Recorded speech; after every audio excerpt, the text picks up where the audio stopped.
soleil d'un million de matins, soleil d'un million.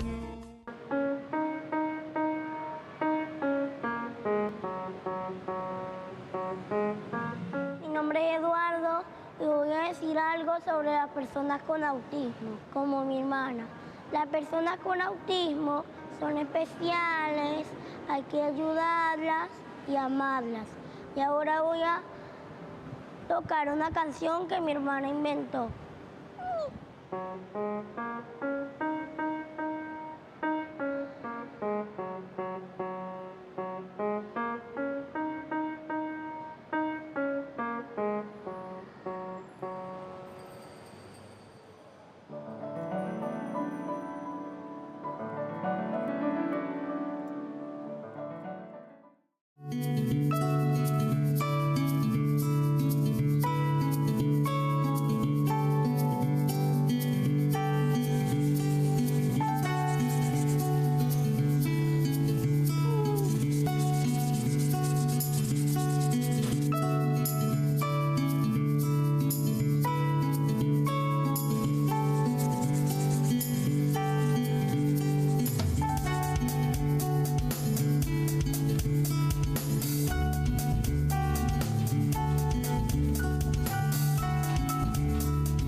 Saludos desde Caracas, República Bolivariana de Venezuela, territorio libre de analfabetismo, a los libreros mediáticos que sintonizan la Librería Mediática, un programa en el que los libros y la televisión tienen mucho que ver, un programa en el que los lectores de todas las edades son protagonistas.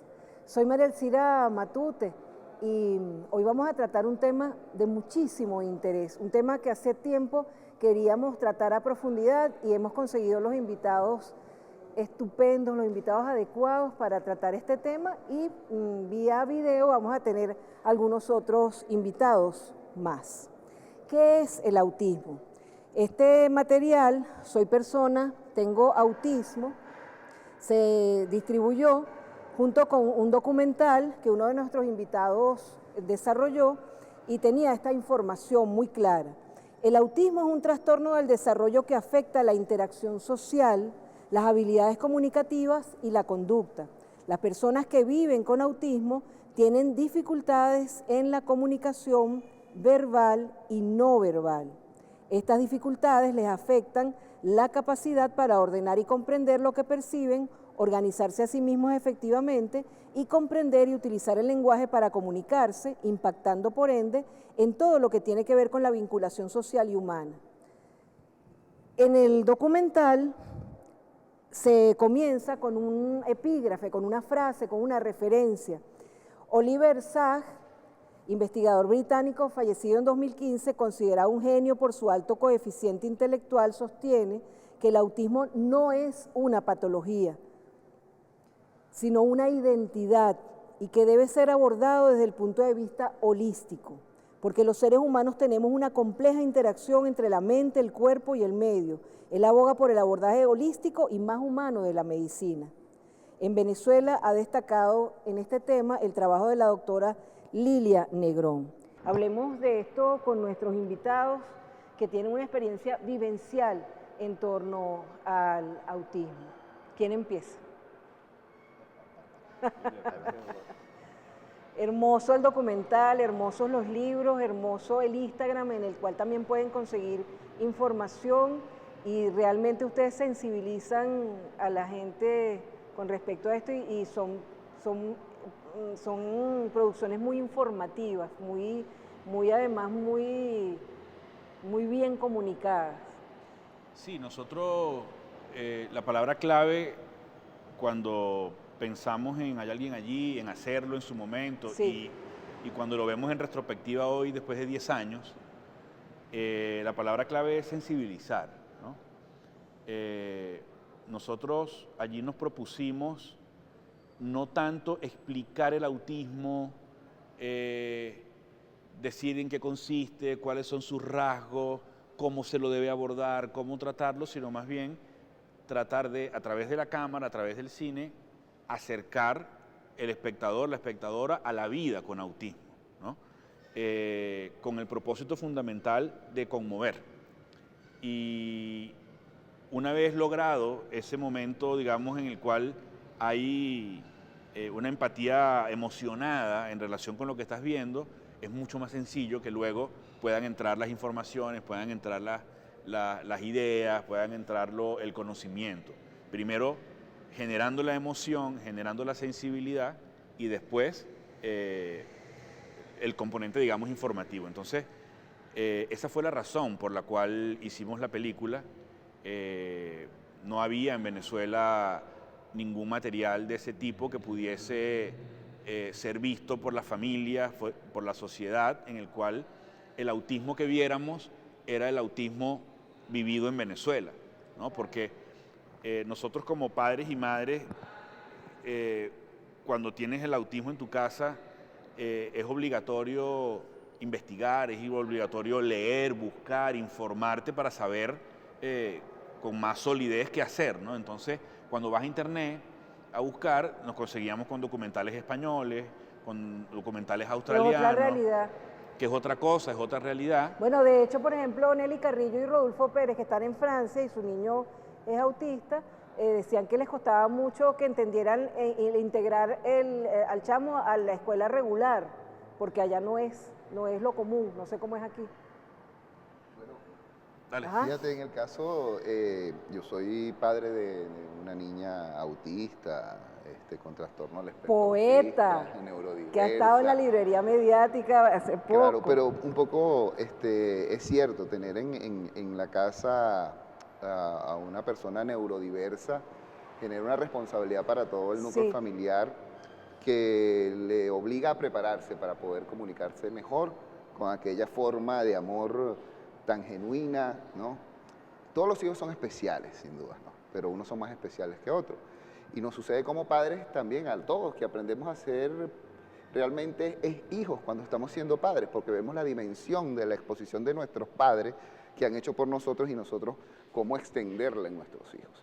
Entonces, bueno, ese amor se dimensiona, se convierte en hecho, se convierte en vida, se convierte en práctica y se convierte en ese empeño de que tu hija, tu hijo, aquel que no tiene la condición de ser regular, que lo explica muy bien aquí mi compadre de cómo es que no había escuchado tan buen concepto de la definición del autismo.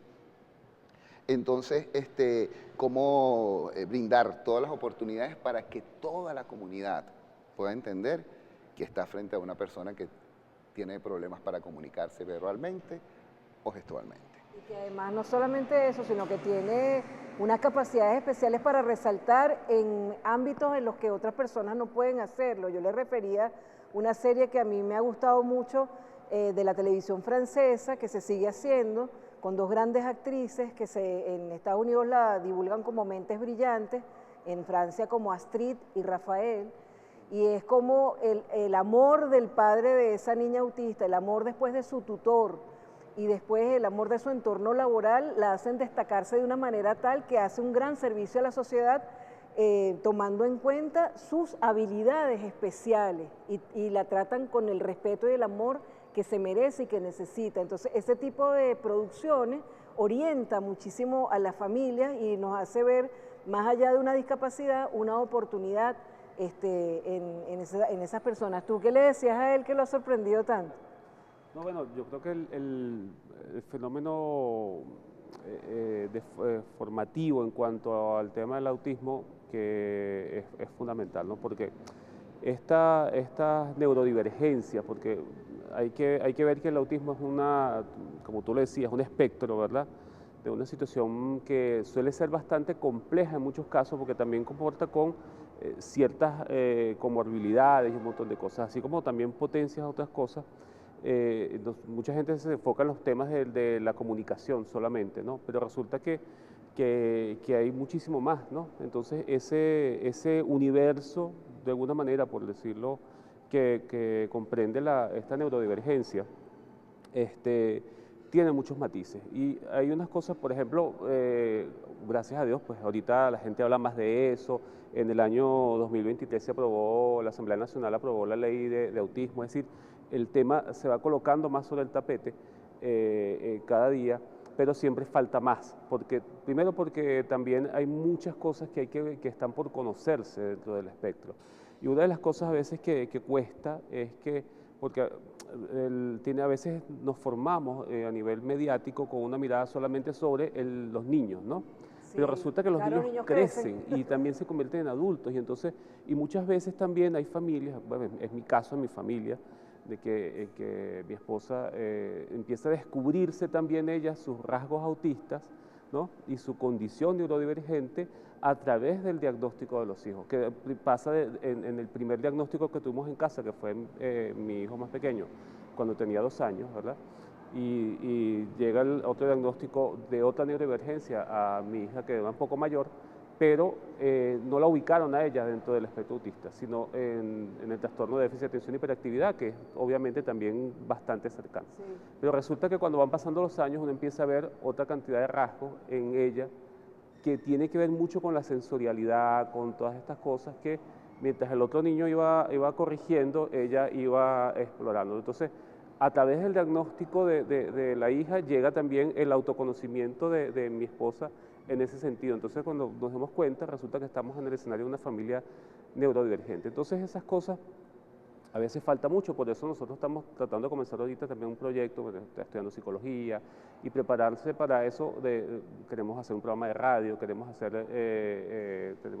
una red social también donde tratamos de difundir esas cosas, porque creo que es muy importante la formación en este universo tan complejo que es la neurodivergencia, porque obviamente la información y la difusión de toda esta diversidad permite también que empecemos a desarrollar no solamente leyes, sino que empecemos a desarrollar también mecanismos adaptativos en las escuelas, en los trabajos, porque pasa también, ¿no?, que de repente tú tienes en un trabajo un compañero, entonces ese es el bicho raro que está ahí porque es tal y tal cosa, y es que no comprendemos a veces que esa persona puede ser un neurodivergente y que justamente esa condición es lo que lo lleva a que de repente que puede ser, como tú dices, muy eficiente, por ejemplo, en algunas cosas, pero en otras cosas sus funciones ejecutivas fallan, ¿no? Y entonces son cosas que la sociedad tiene que aprender a conocer más y acercarse más a ellos para tener ambientes y condiciones mucho más favorables para que las personas puedan desarrollarse por completo. Vamos a seguir hablando de este tema en el segundo segmento. Es un tema inagotable,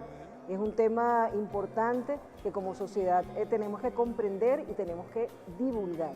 Ya venimos con más de la Librería Media.